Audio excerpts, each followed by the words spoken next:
Oh, yeah. I'll try that. It's a channel for people like me.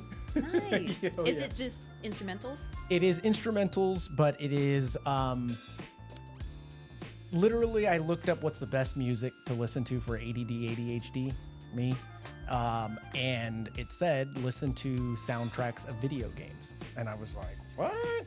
So I found the YouTube channel and you play it and it's like, wow, it's like I'm playing Zelda or something. Do you play video games? I do. I dabble with my son. Okay. I would love to play more, but hell no, you know. At some point. At no. some point, Yeah. I'd love to be that big nerd. Yeah. I'm somewhat of a nerd in the aspect of I'm not too much of a consumer. I'm more of a creator. Like I'm behind the scenes now making tech tools. I'm the creator of LoanBot, ReviewMyMortgage.com. I instruct my loan officers and coach them. Guys, stop sitting on social media scrolling. Be the one that's putting the content out there. That kind of stuff. But yeah. Welcome back to another episode of Key Factors Podcast Real Estate AF, where the AF stands for And Finance. And I'm your host, Mark Jones, and we are powered by ReviewMyMortgage.com, the largest index of mortgage programs in the nation. And this being the second episode of the new year, thank goodness, 2024 is over. And we are on to bigger and better things, putting the past behind us. But it's been a little while since I've had a veteran-centric discussion. So I wanted to bring on a guest that not only has a passion for helping veterans, but is a veteran herself. So I've got this thing that I do lately is I ask ChatGPT, tell me about this person and use whatever you can find on the internet. Let me know about this person. So I'm going to read this real quick before I introduce the guest. So this guest is dedicated to real estate profession, based in New Braunfels, Texas, affiliated with Real Brokers, LLC, and also a U.S. Air Force Security Forces veteran. She leverages her military experience to assist clients, particularly veterans, in negotiating real estate market. With over 8 years of experience, she has successfully closed numerous sales, demonstrating her commitment to helping clients achieve their home ownership dreams. She is also known for her responsiveness, negotiating skills, and deep understanding of the local market. Beyond real estate, she enjoys spending time outdoors on her farm in Marion, Texas, and is actively involved in her community. So without further ado, I'd like to introduce Renee Zunker. How you doing? Hey, thanks. I'm good. Thank you for having me. Not bad, ChatGPT, right? Yes, thanks, ChatGPT. Oh my gosh, you said that, and I was like, oh no. It knows everything. It does, which it can be a problem sometimes. So that was great. Thanks, Chat. Absolutely, absolutely. So, Renee, on this show, we have intellectual somewhat conversations with experts. Sometimes we're just shooting the shit, and sometimes we're getting really deep in the weeds on some intellectual things. In this case scenario, I want our viewers, listeners to know who I'm having this discussion with. So if you could just tell us a little bit about yourself, kind of start, where'd you come from? Where'd you grow up? All that jazz. Cool. Well, thanks. So I'm grew up as a military brat. Okay. My family's all military. Mom was Army, dad was Navy, sister was Marines, and so naturally I joined the Air Force. I got my real estate license while I was still in, and then transitioned into full-time real estate and have been doing that ever since. I really, really like it. I am just kind of one of those people that's always doing different things. Yeah. So real estate, this career, especially being a real estate agent, like allows me to just kind of do a bunch of different things and see what I like. And, I just gravitated towards most of my clients just ended up being the people that I was in with or referrals of other people PCSing into San Antonio. Yeah. And I really enjoy working with vets. So that's how that niche came about. So I've been doing that for 8 years. Outside of real estate, like most of my realtor friends know me as like I have a bunch of chickens, and so that's kind of my thing. Outside of real estate, I like spending time outside with my chickens and dogs, cats. Well, they don't talk back, so that's nice. They don't. No, they're pretty loud. Yes. But yeah. So that's about it. I like real estate. Real estate is my hobby too. Okay. So I love it. Okay, so let me ask a little bit more pointed of you being in the military, was there something that you did prior to that, something that maybe your parents did that gave you this entrepreneurial mindset? Because real estate is definitely for entrepreneurs, business owners, at least at a novice level, at minimum. And that being the case, it's got to stem from somewhere. I don't know any successful realtors that don't have a entrepreneurial mindset. Yeah, I would say, real estate agent, I wouldn't even classify it so much as an entrepreneur per se, because there is it's not really reinventing the wheel, but just like all of the different parts about business ownership and the different things that you can do, that is very entrepreneurial. Yeah. No, both my parents were military. My dad was, he was Navy reserves, but he was a law enforcement on the outside. Okay. So not entrepreneurial. My mom, she was 30 years Army. She got out. She dipped her toes into some entrepreneurial stuff, a little self-employed, but she didn't really like it that much. I think where it comes from is probably I watched my mom be a really hard worker. Okay. She worked a lot. And so I kind of picked up on the hard work thing. And so I knew when I was in the Air Force, I was like that. I worked really hard. It's kind of like my job is a lifestyle. That's kind of how I've always been, is like whatever I'm doing, that's what I'm doing. That's, the chapter of life. I'm all in on whatever that is. And in the military, you can work as hard as you want. Sure. And security forces were 6 days on, 3 days off, 12-hour shifts that are really like 14, 15-hour days. It's, I was working really hard. Yeah. But I was getting paid the exact same as somebody else who had the same rank, who was doing a job that maybe was more like 9 to 5. They got weekends and holidays off. And I was like, do y'all curse on the show? Hell yeah, we do. As long as you use it correctly. That's what I always say. Yes. I was like, listen, I knew I wanted to get out. And so I was like, well, if I'm going to be working hard and putting my all in, like, what can I do that kind of reflects that, you know, because I'm going to be doing this regardless. So I didn't want a job that I just showed up, clocked in, clocked out. I don't turn off like when I leave work. Right. So I feel like I found real estate. I didn't really know exactly at the time how perfect that was. But I mean, this is like so perfect for me because I just never turned my brain off of real estate. And I'm like, okay, the more I do it, the more I like it, the more I find out about it. And then consequently, the more money you make. That's and so true. That's definitely not a bad incentive. No, not at all. So it's kept me going. Well, give yourself a little bit more credit than you just mentioned, simply because, yes, real estate, you can say it's not really entrepreneurial, but those are the people that aren't getting business. Those are the people that are not standing out amongst the crowd. Those are the people that are not doing things differently to get noticed. Those are the people that have not found their demographic, target audience, et cetera. You, ma'am, you've done that. And in order to do that, you've got to have this first risk in doing this, in addition to the layer of risk that I'm going to pigeon myself into this audience of veterans. Luckily, we live in somewhat of a veteran town, a little bit. That helps. But yeah, give yourself a little bit more credit because I think that it's important for top realtors to understand what they're worth. And as we went through this whole NAR lawsuit, you had oh my goodness, I could not stand and still can't when I see the post about the NAR and all this stuff. It's like, guys, we live in Texas, right? We've had a buyer's rep for quite some time now. If you haven't been using it, then yeah, it's a surprise to you, but nothing's really changed much on our end. Yeah, I think there's a lot of opportunity to be entrepreneurial in real estate. But I mean, if you really don't want to, you don't have to. You can follow a guide from somebody else. There's agents love to teach other agents how to do things. So you just follow something that someone else sets up and you can be successful doing that. You don't have to be entrepreneurial. But yeah, you're right. There is a lot of opportunity to be entrepreneurial, to develop your own anything, lead sources, business style, brand, all of it. Big important thing there. So what steered you towards real estate? I mean, you didn't have a parent that was in real estate, anything like that. So what was it like? You were watching TV one day and the National Real Estate Association popped up, right?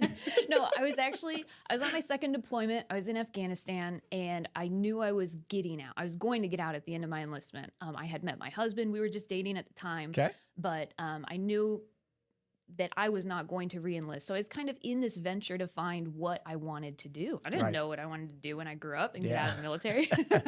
And so I started reading a bunch of investment books while I was deployed. And one of the other guys that I was with recommended Rich Dad, Poor Dad. No way. Yeah. So it's like, the gateway to investing, the gateway book to real estate and entrepreneurialism. So it gave me a different mindset about money. Mhm. And that's when I really, like, the light bulb turned on of like, oh, I don't have to work for the government. Oh, okay, I can make my own money. Yeah. And then I started reading all of the books that were in that book. Which all are probably all stacked right there. Probably. No joke. Mhm. So funny story. I'm 38 now. I probably didn't read a book cover to cover until I was, had to have been 20, and it was Rich Dad Poor Dad.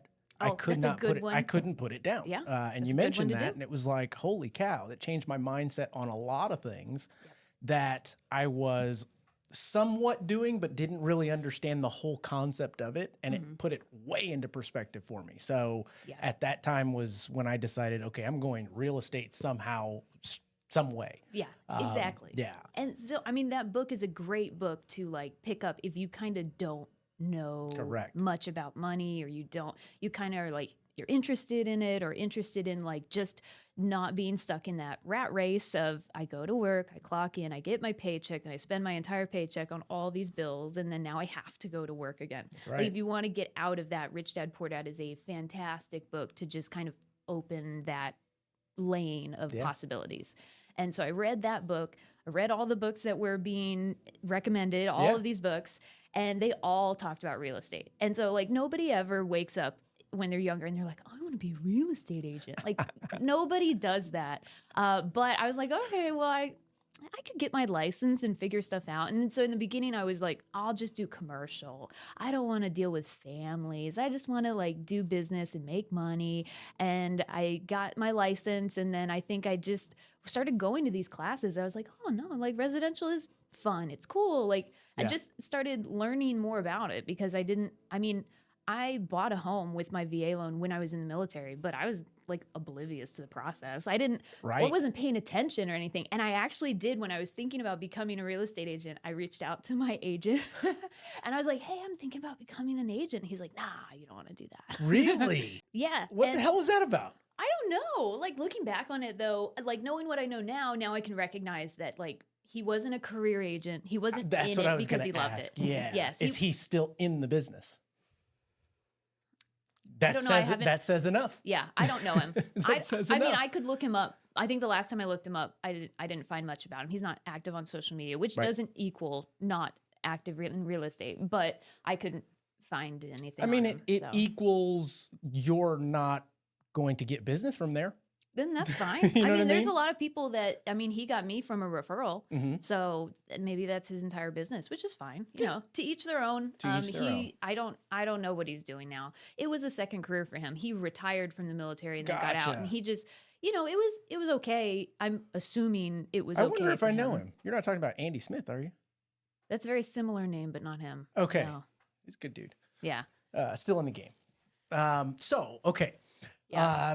We went through the process of that. You bought your first home, obviously using your VA loan. hmm Since At 21. At 20, okay, good Mhm. deal. At Good 21. deal. And that in itself is something that at that age, most are not even concerned with that. I know because I'm talking to them every single day. Yeah. They trying want to, that charger.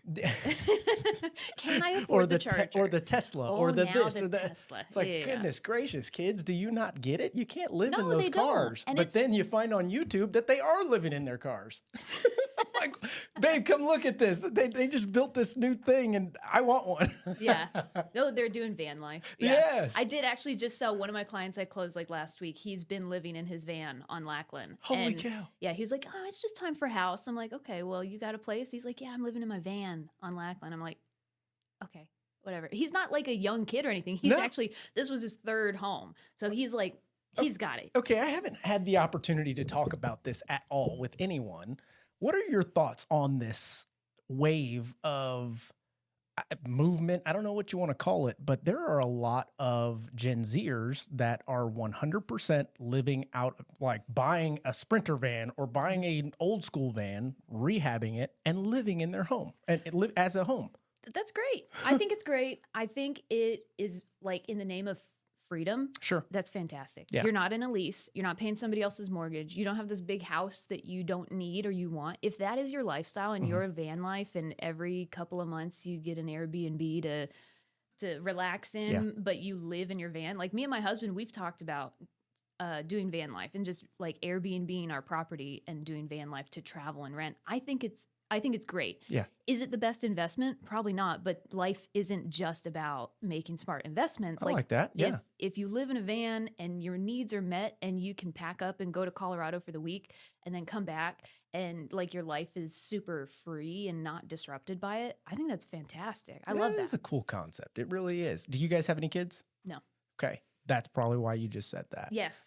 Yeah. I have a different perspective than a lot of my It's pretty friends cool, because too. we don't have kids. Yeah. So, I mean, I feel a little bit like I have probably more freedom than some of my friends that have kids. You know, Yeah. kids come with different responsibilities, which is great. and Yes, all, they to each do. their own. Goodness gracious. And then they start talking and thinking and, And then they have eating their and own shitting. It's like, personalities. God Ugh.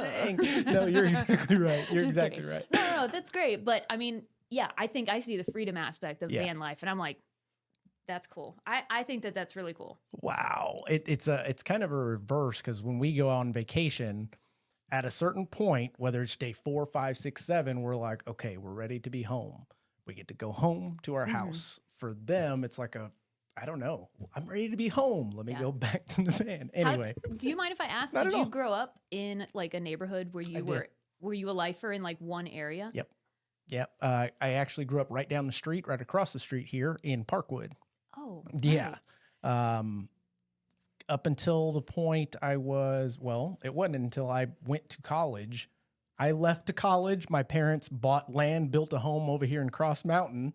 I'm like, you couldn't do that while I was still living in the house? Like, what the No, hell? because kids come responsibilities, You man. We nailed just it. covered that. You nailed it. That's right. Yeah. No, but I mean, I grew up moving around a lot. So I Okay. didn't have an attachment to a place. Makes sense. Like if I'm living in a spot and you tell me we're going to go live somewhere else, I could pack up my Tupperware bin of belongings that Yeah. I had and just go. Like I don't have an attachment to places. Like now I do. Now this Yeah. is the first time I've ever been in one spot for this long. I've Sure. lived with my husband at our property in Marion, which is the property he grew up on. So Okay. he's like you. Wow. He's a lifer in this one spot. Yeah. And that comes with a lot of things, right? Like everywhere we go, he knows someone. He's like, oh, that's them.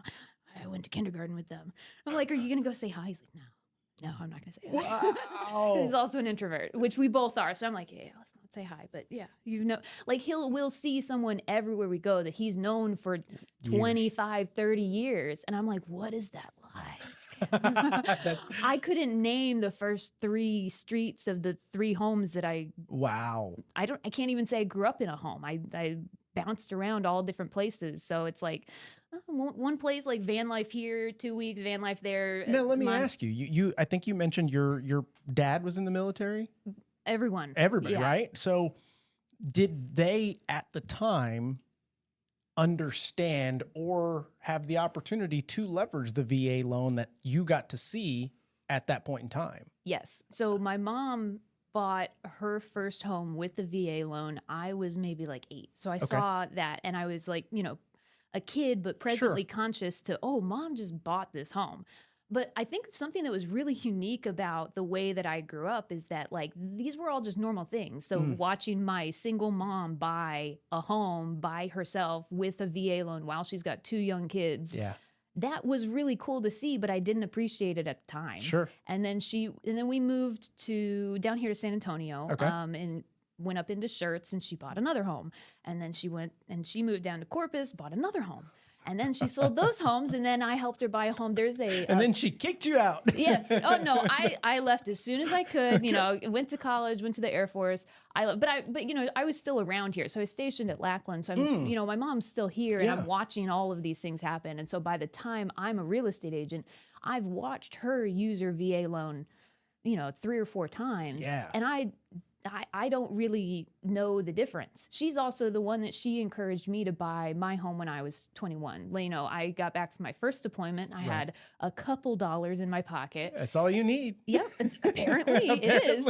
Apparently it is. I had like no business buying a home, and she was like, "You're renting." Oh, I told this story at our conference, but I love this story. How, like, when I just got back from my first deployment, and I told my mom, I'm like, "Oh yeah, me and my friends, we're house hacking. We're house hacking. I have this roommate. She bought a home." And I'm living in that home, and I get this home, and we've got all our dogs, and I've got a pool. I'm paying $600 a month. I thought I was so smart. No, I was paying $600 of her mortgage. That's so right. my mom was like, "Sweetie, You are a sucker. we're going to get you your own home." Wow. And then we did, yeah. And I mean, I had no business buying a home. I was 21. I was, just not the smartest person. But you I at did it. least at some point were instilled or instructed that paying rent is for the birds. Yes. In every sense of the word, means to an end. You got to do what you got to do, but at a certain point, hey, it's time to. And I don't even want to say grow roots. It's build equity.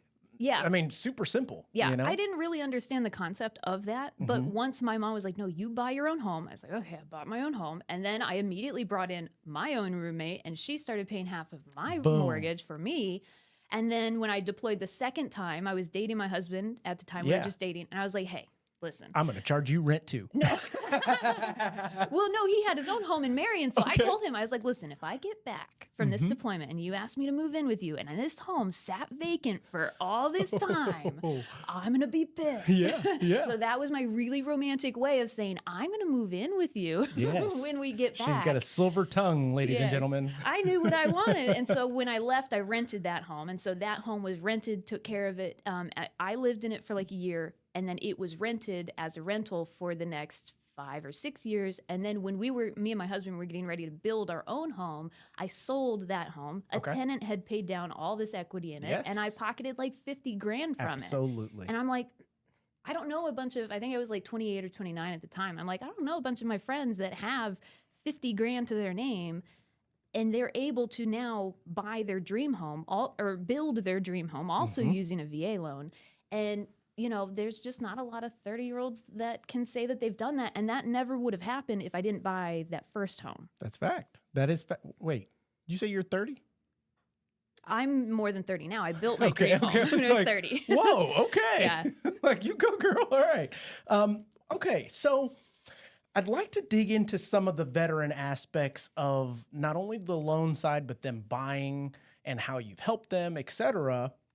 And I've got somewhat of a video to play, and we'll stop it throughout because I want to play the Mythbuster concept simply because I believe that there are plenty of, and I can tell you are 100% genuine, agents, lenders like you that truly believe in helping the veteran for its pure cause of getting them into a home, building the equity, not wasting their funds, being able to leverage what they have access to and nobody else does.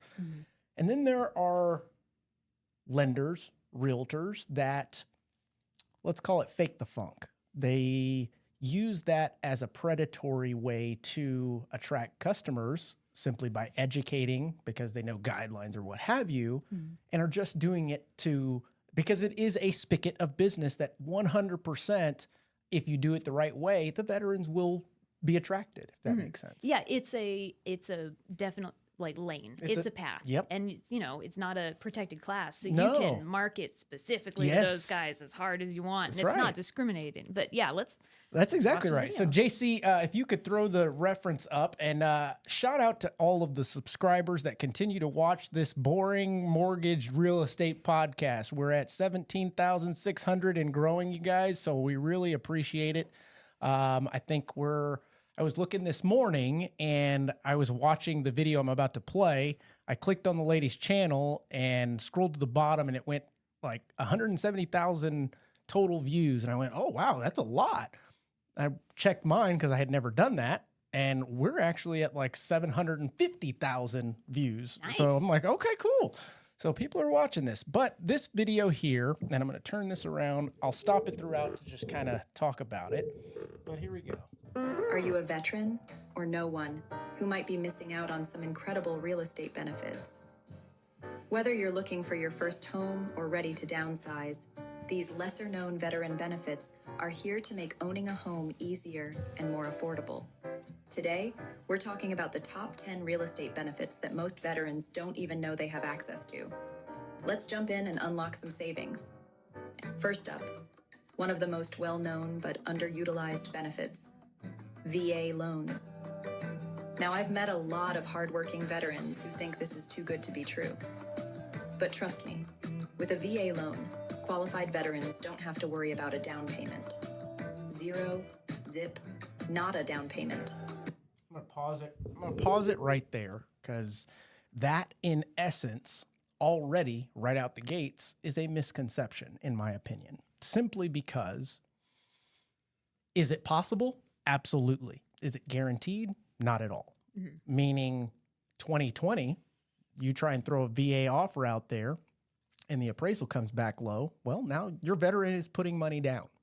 There are many other cases, don't need to go down the roads of them, that let's say we can't get an approval automated for our underwriting system for veterans got 580 credit score, low DTI, but we're just not getting an approval. So therefore, I'm going to try and have them put 5% down. Boom, all of a sudden it's approved. So now they do have to put a down payment in that case scenario. What are your thoughts on that? On what specifically? I guess saying just that it's zero down? Saying that zip, zilch, nada. Well, I mean, it's true. How about inspection? How about appraisals? I'm not going to use that because we even pay our VA appraisals. I mean, there are associated costs. Sure. The loan itself is zero down. So I understand why people use that as marketing, because the loan itself is zero down. Is it zero down? Can you get out? Can you get into a home with no money out of pocket? That is really stretching the truth. Sure. But is it zero down on the loan? Yeah.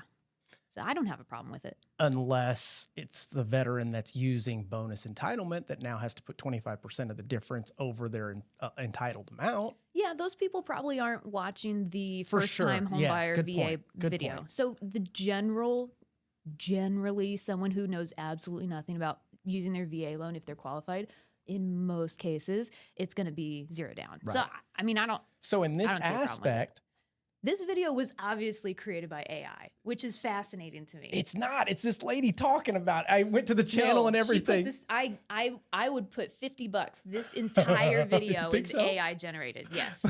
Let's It's keep all going. B-roll. It's all B-roll, which, by the way, I don't want to say. That is a I don't Canva know picture. This, yes, I For don't sure. know this agent at all. I'm sure No, I they're don't. doing great She's not even in things. Texas. Yeah, she's not even in Texas. We don't know her. But one of the things that Matter of fact, she's not even an agent. This channel is based on. it's AI. The entire channel's AI. After that, we're going to check. But it should come with somewhat of a disclaimer. But like you said, they're not protected class. So therefore, market. Right? Yeah, I mean, this is top of funnel marketing. There this you is, go. This That's is top- there you go. content. This is content created to generate more Clicks. questions. Yep. You got it. Let's keep rolling. We're talking thousands, maybe tens of thousands of dollars saved right off the bat. Next up is a real money saver. No private mortgage insurance, or PMI. PMI is one of those hidden costs that can sneak up on you and add hundreds to your monthly payments. But here's the beauty of a VA loan. You get to sidestep that PMI trap entirely. That means more money in your pocket every single month. Now let's talk about credit scores. We all know life throws curveballs. Maybe you're still building credit, or you faced some financial challenges in the past. The good news is, VA loans are more lenient on credit scores. So even if your credit isn't perfect, you still have a good chance of getting approved for a mortgage at a competitive rate. It's all about giving veterans a fair shot at the American dream. So thus far, number 2 and 3 are on the money. Here's something that'll really blow your mind. You can actually reuse your VA loan benefit. That's right, it's not a one and done deal. So let's say you buy your dream home, and a few years down the line, life throws you a curveball. Maybe you get a killer job offer in another state. Or it's time to downsize for retirement. And speaking of selling, here's a tip that'll make your realtor smile. VA loans are assumable. If you snag an amazing interest rate on your loan, a new buyer can take over those payments without starting from scratch. Now that's what I call a win-win. It's a huge selling point that could land you a better price or a faster sale. Let's talk about this for a moment. Have you dealt with any of those just yet? Yes, I did. We just closed the one assumable loan that I've closed like earlier this month. Let's talk about it. Okay. How was that transaction for you? It wasn't terrible. I'll say there was another agent who was the buyer on the other side. And so they handled almost everything. They had a contact within the loan company who was servicing it. Yep. And so they were on it every day. Hey, what's an update? Hey, what do we need? And then the lender, for some reason, they just don't really want to talk to us. They would rather just talk to the client. Right. And so they would just kind of include us on the emails and go straight to the client with what we needed. Yep. And then I have a TC who's like keeping up on stuff. So it really wasn't that bad. It took like all of 60 days. Okay. But for the buyer who got a 2.73% interest rate, worth it. So worth it. But a lot of people talk about, assumable loans, it's this great thing. Like it's rarely, it's hard for it to work out unless the buyer has a ton of cash. Boom. Okay. That's the point that I wanted to hone in on. Gap. Absolutely. Yeah. And we're in a situation right now to where the reason it's even coming up is 2020, 2021, when everybody was getting free money. Mm-hmm. And now we fast forward and it's being heavily marketed. I'm seeing it all. This is assumable. It's assumable. I understand why. Mm-hmm. We've got buyers all over the country that are coming to Texas. But the one question that either is not proposed or is overlooked is that idea of filling the gap. Mm-hmm. If this seller is going to bring money to the table, chances are it's not going to work. It's the buyer that needs to bring the difference in the gap on the sales price or what have you from the loan amount. Yeah, it depends. I feel like having your loan be assumable is just another tool that we can use if it works. Absolutely. So, for us, the one that we closed, it was a 2020 new build that was in a community of other new builds still being built. Yeah. So we were trying to sell all of this year, all of 23, and the builder in the same community was offering brand new homes around the same price, but with a 4% interest. And so it was really tough to compete. I don't know if we would have been able to get that home sold if it weren't for the assumable aspect of their loan. Good point. Yeah. And going down the road of the idea, and I had written this down a while ago, is the idea of the realtors, and I can't say lately because it's slowed down a little bit in regards to the realtors taking them directly to a new construction because that's where they're going to get the lowest payment, but overlooking the concept of how long are you going to stay in this property? Mm-hmm. Because what we're coming to find is the 2020, 2021 price is now being cut. And everybody that bought in 2020, 2021 is now stuck and upside down in these new construction communities. And unfortunately, in Texas, that rarely happens at all, if at all. Yeah, I've had a lot of these conversations this year. Okay. Because I did have, it was whether they're my clients or they bought a home with a new build and now 3 years later they're ready to PCS or ready to move or ready to move up or do something else and they've got this low interest rate, but it's like, we wouldn't, you're competing with, the builder. And so you kind of have to have this conversation of, hey, either you're not moving or you're renting. That's right. And a lot of people see that as a bad conversation. And what she means is renting out that property. Yeah, instead of selling it. Yeah. Renting that home instead of selling it. And I'm like, well, you're PCSing either way. So you're leaving. You got to go. So we have to figure out what we're going to do. Well, you could waste 6-8 months on the market or you could rent it. And they're like, well, I can't rent it for what my mortgage is. I'm like, okay, So we're talking about, a deficit, right? What Yes. is the deficit between the rent and your mortgage payment? And your increased mortgage payment because now you don't have your homestead exemption. Correct. Or your VA right. disability exemption on there. So you lose your exemptions, your payment goes up on the house. Now you're renting it. Maybe there's a deficit of $200-300. Sure. And so you're talking with the client about, okay, you're either like, what is your alternative? But right. but if you're paying $200 into this property every month, like think of it as a savings account. Boom. Yes. You're still growing the equity. If the tenant is paying to stay in there, they're paying the vast majority of your mortgage. Your mortgage is going to continue going down over the next 3, 4, 5 years. Just think of that home now as a rental. It's tied up. Somebody else is going to be renting it. We're just going to have to shift our mindset a little bit. But it's like, it's either that or like, what is your alternative? But there's a lot of agents that kind of don't really know how to have that conversation with the clients of like, yeah, real estate agents help people buy and sell homes, but we're also there as a long-term guidance Advisor to try and help our clients find solutions to, sticky situations, Yes, ma'am. just like this of, okay, you are PCSing and we're like selling your home is going to be really difficult. So here's some of our options. And I've had that conversation a couple times this year. When clients and people just kind of shift their mindset and see it, it's less daunting. It Right. causes less anxiety. But at the same time, it's like if they don't know that there's an answer to this and they want to sell the home, and then another agent comes in and is like, well, we're not going to be able to sell your home. Good luck. And they just leave. Like, Or the even stress worse, they that do could sell their cause. home for the commission and they sell it as a loss, convince this buyer or this seller that they have to bring their savings to the table to get out of this situation. yeah. That's why I kind of asked you that, because there's a lot of agents that, and I don't get to hear about it until after the fact, because I'm now dealing with the borrower that's buying here and they left that home back in Maine or wherever it was. And you go, goodness gracious, did your agent not have this conversation with you? Were they not able to articulate what Renee just did, which is breaking it down and putting it into perspective? You typically, how much are you putting in your savings account each month? Well, about $200 something. Great. What's your interest that you're getting? Nothing. Exactly. Awesome. So now not only are you putting it towards something that they're going to pay the majority of, the tenants, but you're also going to have this year over year equity growth, regardless if it's a new construction or not. Eventually that will catch up. It just always has.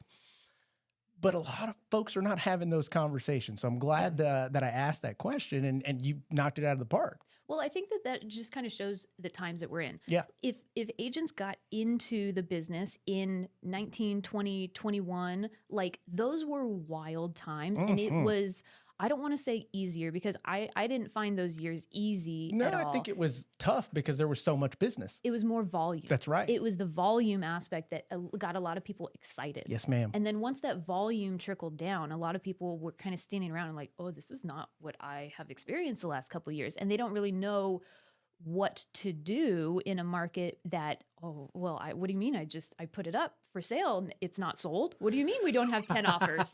And so it's just, I really think the end of 22, 23 and 24 have been incredible skill building markets. And I really hope agents have taken some time to go and listen to agent podcasts where they're talking about this stuff and educate themselves on not just like how to shoot their next reel, but how to talk through contracts and have these difficult conversations with clients. Because you can go in and tell them, don't worry, it's all going to be okay. We're going to put your home in the market. It's going to sell. That's right.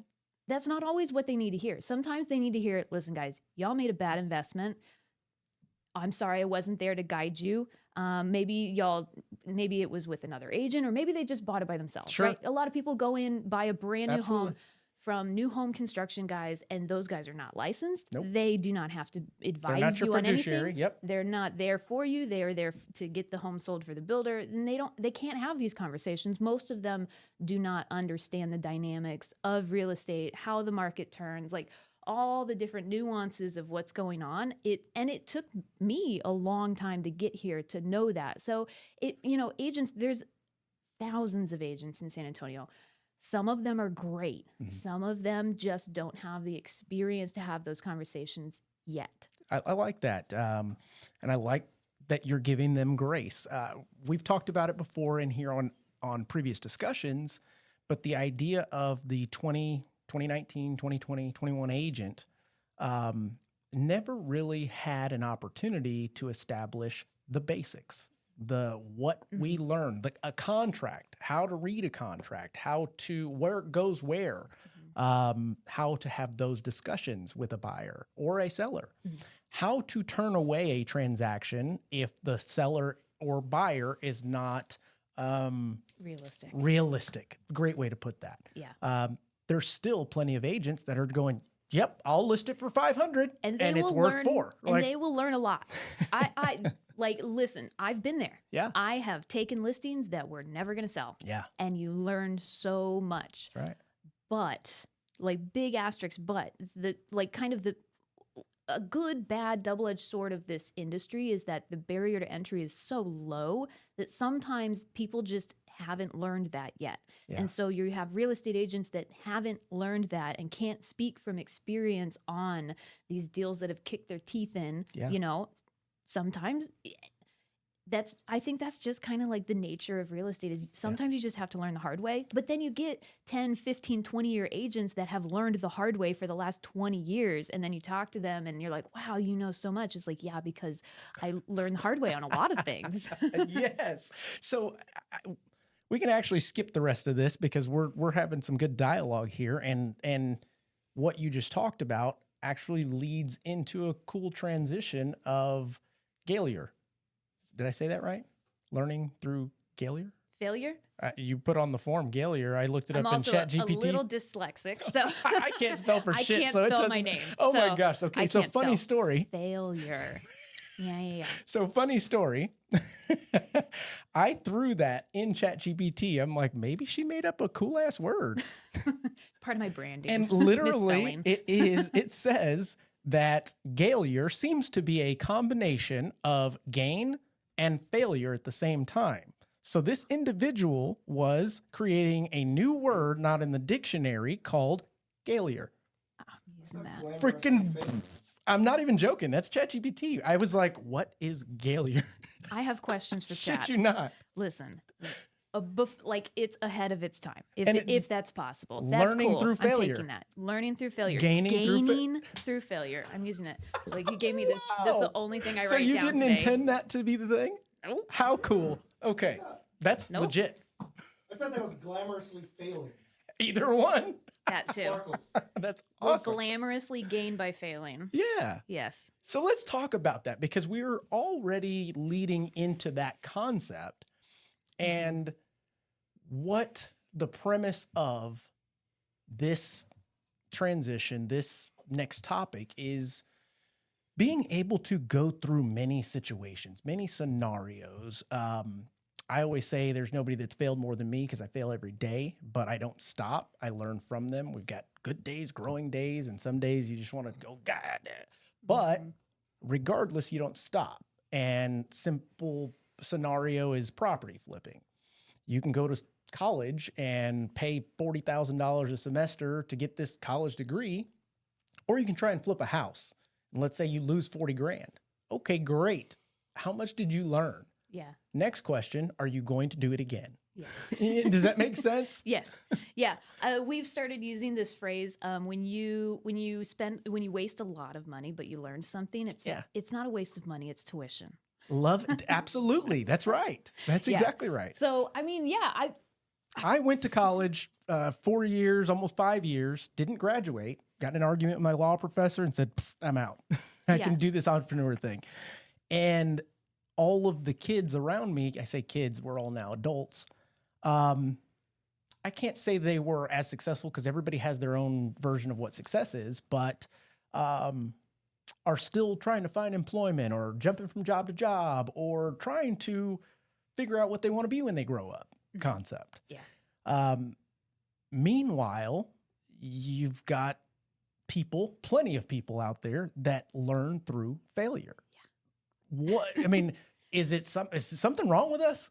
No, I think failure is it's the right word. It's the wrong word. Like the mindset around it. I don't mind failure. Like when I was in the military, it was drilled in our head, failure's not an option.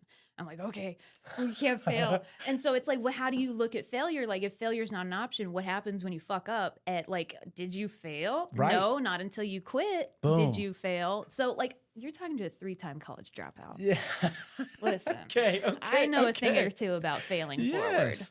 I've been fired from a team because I sucked at cold calling. And Okay. I remember like in my car driving on my way home from that, just bawling my eyes out and just calling one of my friends like, I'm so sad I got fired. And I'm like thinking that like, oh, well, I quit being at this other real estate brokerage because I wanted this job. And oh my gosh, like my world's crumbling around me. And I'm like, the 3 months that I was on that team trying to cold call, I learned so much. I Yeah. made absolutely no money, but I learned so much. So, Yeah. and I had this mentor that was the team leader, and I learned so much from him in those 3 months. And it's like, how can you look back on that and say it's a failure? In the moment, it feels like a failure because I've tears and snot streaming down my face, and I technically have no job.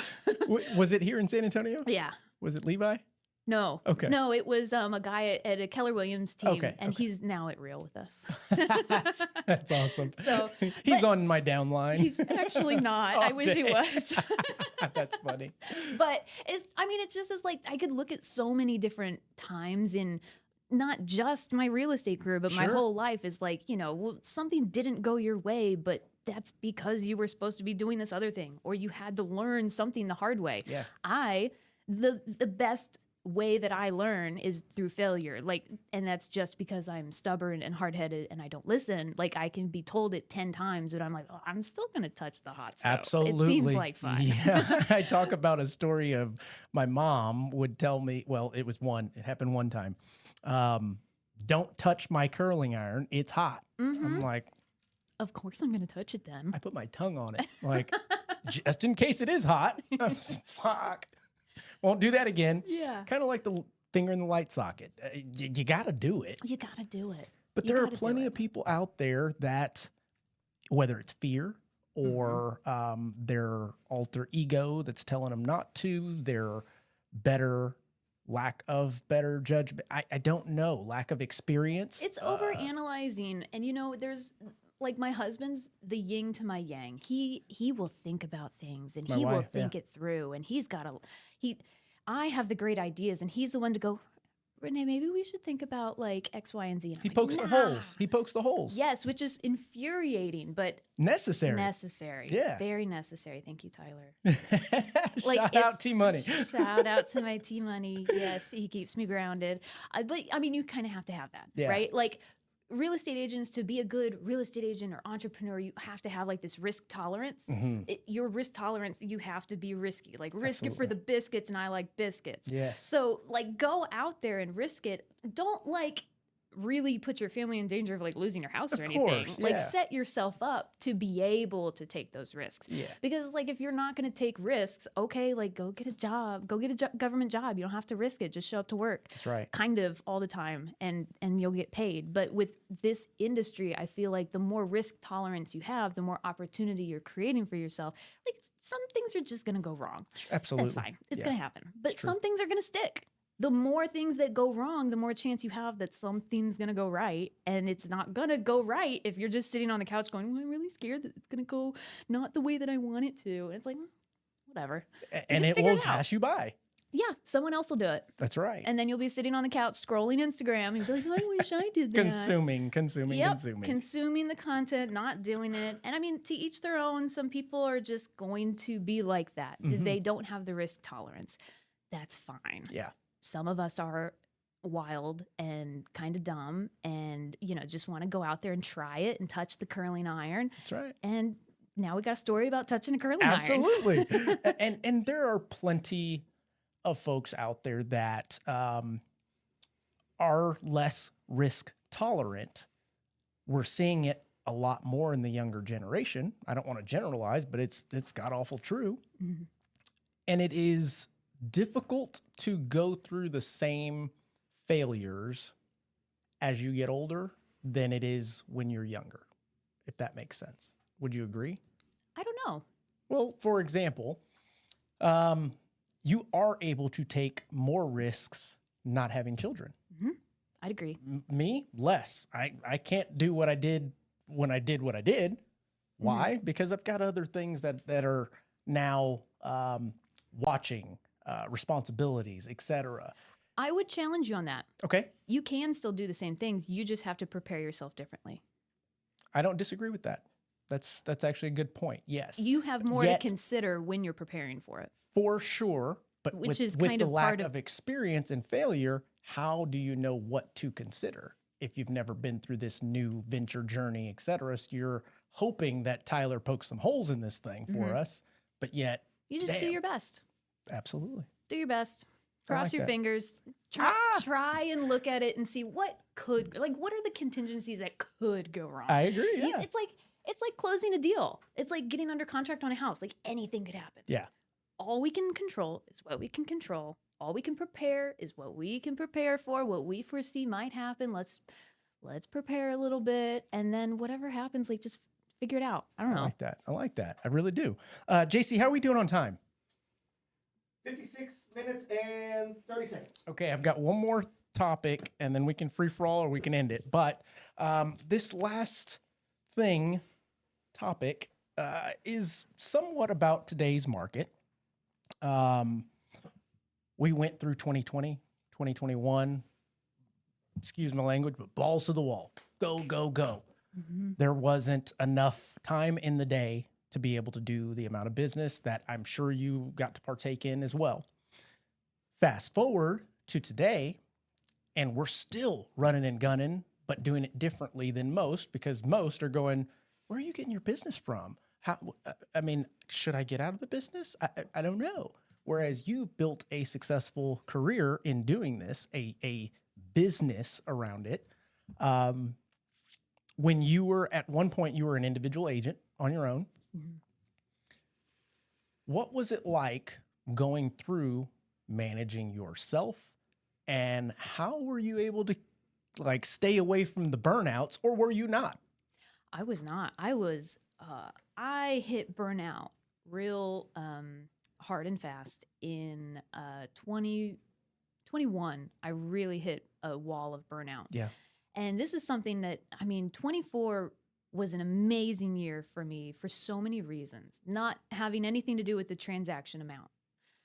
But in 24, I came back from burnout. And I think I'm maybe a step ahead of some agents, because I really think there's a lot of agents hitting burnout right now. They're really feeling it, and they're stuck, and they feel like really spread thin and not really sure. Like you said, maybe thinking about getting out of the business. And Yeah. I've been there before, like not that long ago. In 23, I remember like January of 23, all the agents we had gone from 3% mortgages to 7% mortgages in like that. 6 months. Ugh.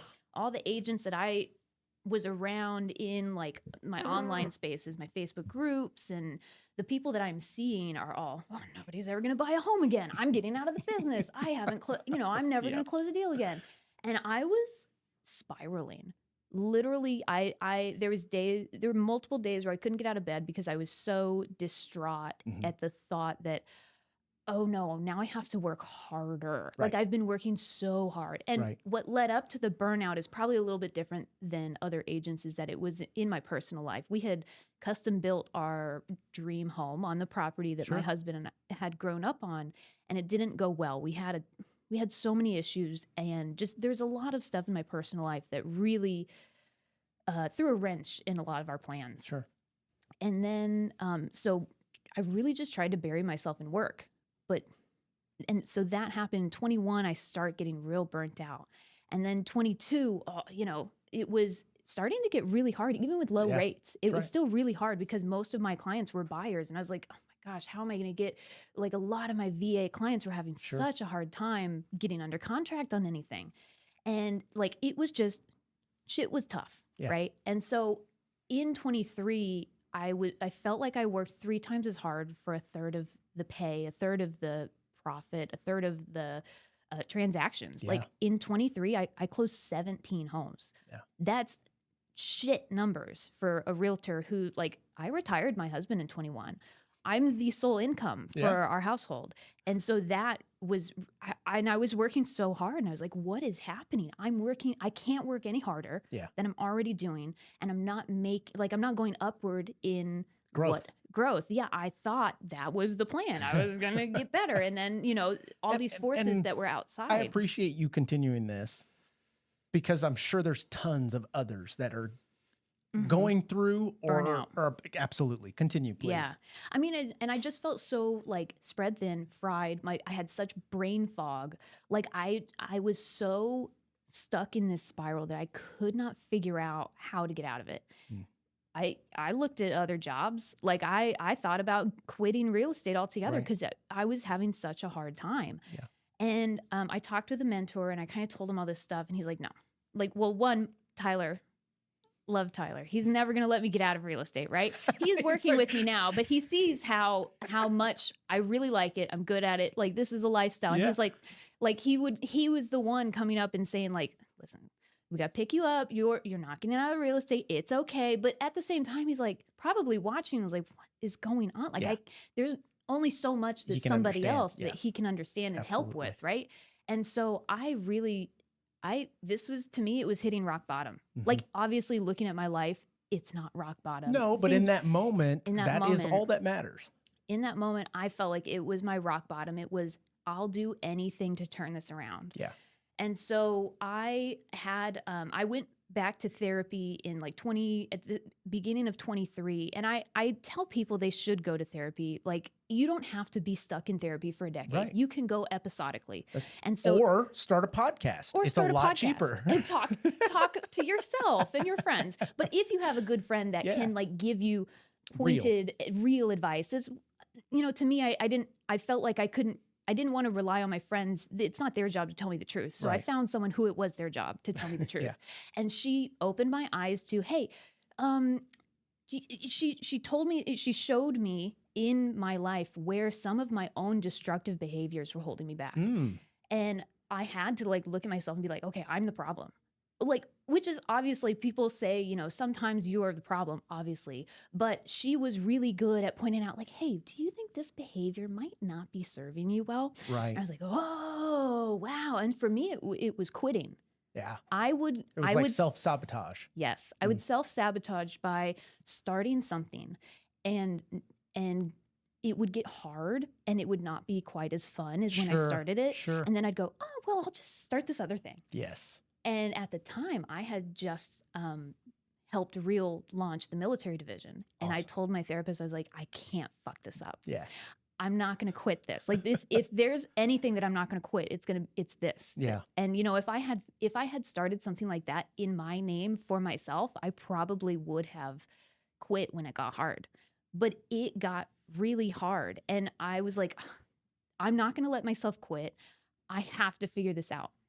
And so I looked at myself and I was like, okay, I'm going to give myself 24. Yeah. The entire year is dedicated to learning how to manage me. Didn't worry about transaction count. Didn't worry about anything else. No new marketing, no new stuff. Yeah. Just figure out how to manage myself. And so little by little, I was like, okay, what's causing me stress right now? And so in the beginning, it was as simple as I have all of these little to-do tasks floating around in my head, and they're waking me up in the middle of the night because I'm like, oh, I'm going to forget to text this person right. back. Oh, I'm going to forget to send that document. I'm going to forget to do this. And so I started just okay, what could help me? Let me write this down. Okay, well, where can I make sure that anytime I have one of these thoughts, where do I know I'm going to write it down at? Right. And I didn't want to add something, right? No new things. Right. What am I already doing that could help me with this? So my Google Calendar. I'm living by my Google Calendar. go. And so step by step, I did, okay, rolling daily task list. It's an event in my calendar every single day, and it saves and rolls over to the next day. So I started just and it's not about using the calendar, but it was really about looking at what was causing me stress. Sure. And finding the thing that could help me alleviate that or manage it or do something about it so that it wasn't ruining my life. So it started with the little Google daily task list. Okay, cool. I got that down. That's right. And then the next, it was okay, well, I have all these ideas and thoughts, and organization was a problem for me because I didn't have it living anywhere. Yes. And so Tyler, my husband, helped me set up OneNote. Okay. OneNote is a product with Microsoft Office that It's a fantastic organizational like thought sheet or whatever. Yes. It's got a lot of Similar tools. to Trello or similar to Teams tasks from Yeah. Microsoft. Absolutely. Yeah. Nerd. Well, and my husband is an IT nerd. There you go. We get He's along. actually my tech guy now That's awesome. on the Zunker Property Group. He is our legit tech guy. And he's helping me set up some of this stuff, right? Okay. And then so there was OneNote, and then it was just let's see, there was OneNote, and then OneNote helped a lot by just having my thoughts live somewhere. Yeah. And then I'm looking at my life and at business, and I'm like, okay, well, I'm doing, not that many deals, but I know I need to do more. If I wanted to do more, I have to get an assistant. Right. And so I was like, okay, well, I tried getting an assistant previously. I failed at an assistant. I had a virtual assistant, failed at that. I was the problem for sure. So how can I make sure that next time I'm not the problem? I gave myself months Okay. to prepare, and I read books. I read management books. Did you happen to read Procrastinate on Purpose? That sounds I'm going familiar. to I don't recommend think. that to you. Okay. Procrastinate on Purpose, because what you're talking about, which you probably already have solved, but it's Mm-hmm. literally talking about this specifically. It was recommended by my coach. Of like preparing. It utilizes the focus funnel, because us as top producers, number one, we like to be in control. It's hard to Yes. let go. Most of the time we're ADD, ADHD. So it's like start a project, move on to the next. And then by the end of the day, you have 10 projects and go, shit, let's kick it to the next day Mhm. and the next and the next and next. Yeah. What it does is takes your tasks are and puts them through a funnel. What can I automate? What can I delegate? What can I eliminate? Now this is what I have to do. That's probably, and I would say if there is a book like that and someone's going to go through it and they want to be serious, like block out an entire quarter, Yeah. only dedicated. That is your only skill you're focused on. Yeah. That is it. Like that was something that I had to do, is like simplify, stop being so shiny object syndrome. Yeah. Like just stop adding all of this shit and just focus on like a couple things and stay the course. Like stop adding all this, shiny object syndrome. Yeah. And so I am doing that. I'm living by OneNote. I'm living by Google. I'm really trying to simplify. I'm preparing for an assistant. I'm reading like some management books. And I was still finding myself a little like fried, like hitting capacity Sure. I wanted to do more, but I felt like at the end of the day, I just couldn't. My brain would fog over. And so I looked at myself and I was like, okay, what am I doing? Caffeine. I said, I've heard other people talk about how, caffeine's not that great. I could maybe heard a podcast or something. Maybe. Something put in my head. It's all Maybe over. I should Yeah. cut down on caffeine. And so I have an espresso machine at home. So I'd have an espresso shot when I wake up. Then we'd go work out, and then I'd come back and have 2 cups of coffee Shit. Okay. as I'm getting ready, because I was like, oh, I love coffee. I'm going to have 2 cups of coffee. And then I would have like an afternoon treatsy Yeah. of like a grande mocha latte, which has 2 shots of You're espresso probably in it. ADD, ADHD also, simply because I think so. amphetamines and things like that don't affect us the same way. Not the same way, but let me tell you, I told myself I was going to cut that out. I went down to, I'll do the espresso shot in the morning, and then anything after that is decaf. Okay. So you just like the taste of coffee? I just like coffee. Weirdo. Well, Just kidding. I'm just kidding. Well, it's a military thing. Like the only pleasure that we had in Afghanistan was green beans coffee. Wow. And so that was the treatsy during the day, Yeah. as we would leave the flight line, drive our MRAPs over to get coffee at Green Beans, and then come back with a coffee order. Very cool. And so like I love coffee. Like I'll just go to Black Rifle Coffee and sit down and work there all There day. you And go. of course I'm a patron. I've got to buy I a love coffee. it. I love it. And so, but I was like, okay, let me try this. And I had, within probably like 2 months of me deciding to stop with that and reduce my caffeine, I had 2 of my close friends, unprovoked, tell me, you seem calmer. And I was like, oh, solidified. That's it. I will keep doing this. This is working. And then the second thing that I would credit cutting out caffeine, and the second thing with huge improvements in my mental clarity. The second one, a lot of people aren't going to like. Pot. Just kidding. Oh. Go for it. I'm sorry. Scrolling. Okay. Not scrolling or scrolling? Getting rid of scrolling. Okay. I like that. I was going to TikTok, Yeah. consuming as a way to unwind. Yeah. So your brain uses so many calories Yeah, by absolutely. processing information. So you are processing. And while I got so addicted to it, because like TikTok, the algorithm's It's so literally good. intended for that. Yep. Exactly. They They're designed it that so way, and good they're at constantly improving it. Absolutely. improving, right? Yeah, no, they're so good at it. And so, but I was a consumer. I found myself, I would be walking to the refrigerator to fill my cup of water. Yeah. And I'm standing there scrolling on Did TikTok. you ever find the bottom of the page? No, no, it's There's no elusive. It's bottom. still out there. It's out there somewhere. No, it's, but it was, I was like, oh my gosh, my brain was it was running 10 miles on a treadmill every time I'm trying to scroll and process and like try to distract myself Yeah. with scrolling social media. And it was TikTok. So it was strangers. It's the Wild West. It's strangers. It's the internet. It wasn't even like Facebook. At least you're interacting with people you know in real life. Absolutely, yeah. Scrolling TikTok or even just Instagram Reels is just the ether. Yeah, that's right. And it's endless. And And it's exactly what you want to see. exactly. They're so good at it. So I recognized this in myself and I got to where, okay, if I'm sitting down and if I'm not looking for something and I catch myself and I go, why am I doing this? And I would tell myself, you're literally choosing between IRL, real life, and this screen. Choose. Like you're making a decision. So I would start telling myself that. I was just really hard on myself of like, you are making this decision right now. And so any moment that I catch myself just like reaching for my phone simply to scroll, Right. not looking for something, not doing something, but if I'm going to scroll, no, I stopped doing that. And it was almost overnight. And what that tells me, and I'm no psychologist, psychiatrist, nor a certified therapist or any of that nature, but it sounds like you developed or discovered your ethos, your EQ to be able to go, okay, I know that this is an issue. I know that this is something that can be fixed. I know that I'm going to fix it. Yes. And I could see stuff like that in me all my life. I've seen it. I've just been really good at just like kind of letting it slide. Sure. And so it really came down to the self-discipline of making that choice, telling myself, I recognized that this was a problem. And if I continue doing that, I'm making that choice to continue that problem. And when I put that on myself and like told myself that there's nobody else that's going to make that decision for me. I am doing it. And I see and understand the consequences.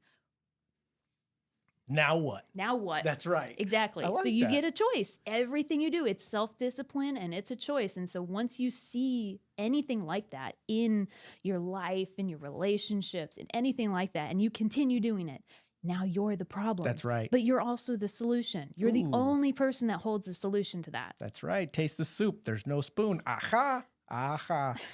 The idea. So I got one last question for you in regards to this, and then I want to run down some veteran VA myths, so to speak, real fast, and then we'll cap this off. Based on your recent episode of being burnt out and discovering yourself a little bit more and coming up with solutions, then implementing those solutions and seeing the results of them, what type of advice would you give to someone that is possibly approaching a burnout, currently in a burnout, or they got the burnout and they went, I'm out of this? Stay out. Just kidding. No. I think that what do you want? Just start paying attention. Just really take a step back. Whatever is in the front that is causing all of this stress and grief and burnout, just take a step back, give yourself grace and give yourself time. That I think something that is very front and center with ADHD type people is that we're very impatient. We're very impulsive. If we're going to make a decision to do something, we want the immediate gratification of that change happening. It's got to be right now. It's doing it. And so I implore people to take that mindset shift of, if you need to overcome something, if it is a big deal, don't expect yourself to overcome that in one day or in 1 week even. Right. Give yourself time. And if it's important enough to change, it's important enough to go on that little Google sheet, That's the little right. Google to-do list. If it's important enough for you to change, give yourself time to do that and just pay attention. I think that's what a lot of us do is we have this ADHD, and it's so much more gratifying to pay attention to the shiny object thing, the things that give us dopamine, the cool right. reel that That's got right. a million views, this podcast that, something, whatever, You're right. the dopamine thing. And the idea is that's, I think, one of the only, if not very few things that does not cost too much to pay attention. I think it's something that a lot of people just learn at their own pace. Yeah. There will be people that listen to this too and go, yeah, whatever. And they won't learn for another 10 years It's until true. they hit their rock bottom. And once they do, hopefully they will pay attention Yeah. to what got them there, pay attention to what's going to get them out, be nice to themselves, and know that it's a journey. And I told people in January of 24, this 24 is my year of self-management. That is it. Just give yourself a year. I didn't do anything else this year. I mean, I grew the military division. I grew my business, but that was not the focus. Right. The focus was You. get a hold of myself. Yeah. Because if I can't, it's the pouring from an empty cup thing. That's right. If I couldn't get a hold of myself, what am I doing? I'm spinning my wheels. This isn't scalable. It's not sustainable. I can't go on vacations without, being So super true. stressed out. It's not sustainable. So give yourself the year or time or whatever is reasonable for the thing that you're trying to do. Give yourself grace, give yourself time, make a plan, stick to the plan, and stop getting distracted. That's right. I love that. I have a previous assistant that taught me a concept years ago from his father. And it was when you see someone that you care about, hasn't been a while, what have you, you're supposed to ask them, how are you doing first? Then how's your work? And then how is family? And in that order. And the reason for it is if you're not taking care of yourself, you can't work. And if you're not working, you can't take care of your family. And it's stuck. And it's kind of goes alongside with what you're talking about here. If you're not selfish enough to put yourself first, you're always going to come last and you're going to get the bottom of the barrel. Wow. I don't even want to talk about the VA stuff anymore. Real quick, let me run through this stuff just because I have it. ChatGPT gave it to me, and I don't want it to go to Don't waste. disrespect chat. No, He knows not, us. Yeah, he's probably listening right now. Shut your ears. So let's see here. Most of this stuff the listeners may know already, but if you don't, veterans can use their VA loan more than once. Veterans, let's see here, multiple times, et cetera, et cetera. VA loans have high interest rates. That is a myth in many cases. But what is happening in our market today, guys, is for some odd reason, investors are not wanting too many VA loans. So they are increasing the rates and reducing their appetite to purchase these loans from the investor aspect. I'm talking about, I'm the mortgage banker. We originate the loans. We then sell them to the investors, the Wells Fargo's, Chases of the world. Their appetite is shrinking. And my philosophy on that is they're aware of something that most don't know. Most veterans go in with a funding fee if you're not 10% disabled or more. And therefore, it adds to the balance of that mortgage. And if they're going to be caught with their pants down, they don't want to be underwater as the investor holding on to veteran-owned homes. Because let's face it, veterans, banks, we're not in the business of owning property. We're in the business of financing them, catching the interest. VA appraisals, assess property value. We already know that. Common mistakes to avoid utilizing VA home, skipping pre-approval before hunting. We know all that stuff. Okay, there's one that I didn't. So I get this question or this pushback every other week from a listing agent that we're making an offer on our buyer side. And we're asking them, let's say it's $300,000 sales price. We're asking them for $20,000 in closing costs. They're like, hey, the max you can do is 4%. And I'm like, well, no, it says 4%, but you have to keep reading where it says, in addition to the customary fees related to the transaction, in fact, you can actually, as a veteran, utilize seller contributions to pay off some of your own debt. I'm sure you knew that. Most out there do not. So hopefully if you're watching this and you're one that does not know this, Now you know. Bottom line. Yeah. There's a little bit of a grace when it comes to veterans in regards to the loans. I do want to kick it back to Renee because this has been an awesome discussion. Yes, thanks I'd for never having met me. you before. These are my favorite when I get to put the phone away for an hour, hour and a half, and just learn about somebody new in our industry and see and hear about the trials and tribulations that they went through, how you became who you are today, and where the heck you're going. And I enjoyed the conversation. A lot of great information, pretty cool, because I'm sure there's a ton of people in your shoes, not identically, but can take what you've talked about today and relate to it 100%. Yeah. Is there anything else that you'd like to advice for realtors, lenders, home buyers, any of the above? Free for all. It's all you. I think my favorite thing to do is to watch people go from a life in the military to becoming a realtor. Realtors have an 87% failure rate because it's hard. It's really freaking hard. And veterans do so well in real estate. I have a ton of friends who watched me get out, then got their license, and now they're killing it. Yeah. And it makes me so happy because it's like you can go from a life in the military, which is, dictated every second, where you live, what you eat, where you sleep. right. Everything is dictated by Uncle Sam. And then you can go into a career like real estate where I like 90% of my clients are military. They're either vets or spouses and I love working with those types of people and I love my career. Sure. So I want to see if people are interested in a career in real estate. One, contact me, reach out to me, Instagram, Facebook, whatever. I'm an open book. I love to talk about real estate. Very good. I love You to have talk a about website? getting in. It's soldbyzunker.com, but that's more of like a client facing one. But I mean, I'm public on Facebook. So you can go, but on my Facebook or my Instagram, there's a link tree to my contact info. But we have a skill bridge program Okay.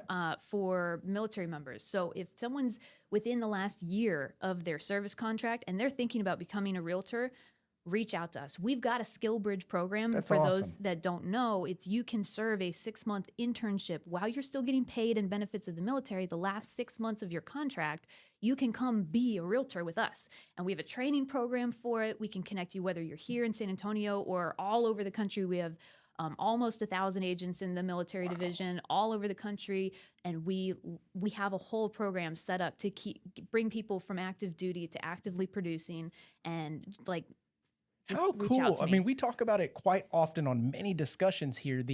Most, if not all of us top producers, at one point in time when we got into the business, we did a lot of learning without getting paid.